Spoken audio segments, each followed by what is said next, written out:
Apa beza Jimny Stock dengan Jimny Liberty Walk?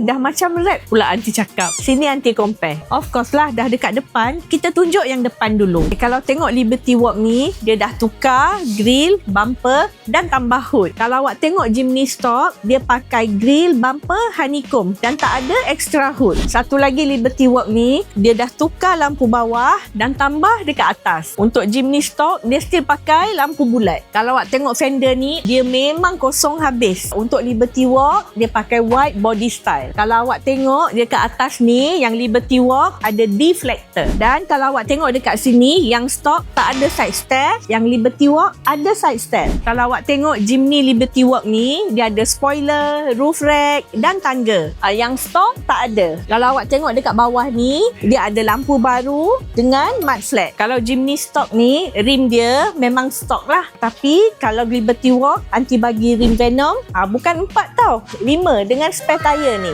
Dan satu lagi Aunty bagi yang tak ada dekat Jimny Stock ni, suspension adjustable mamba. Dan supaya korang tak tergolek dekat ladang kelapa sawit, Aunty dah install bar ni dekat depan, atas dan bawah. Dan belakang pun atas bawah Aunty install. Korang memang tak payah beli kemah. Dah ada kemah dah kereta ni. Dalam dia siap ada Android player dan CarPlay dan 360 camera lagi. Dan aksesoris yang awak akan dapat macam tray, steering cover dan dashcam. Awak nak bola pool pun Aunty bagilah satu.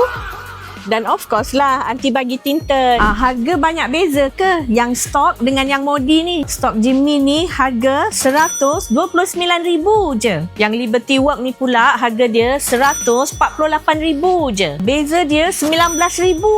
Ini tambah jajan ni semua RM10,000 tau. Jadi korang nak yang mana? Mari Aunty pilihkan dekat Prime Wheels Subang Jaya.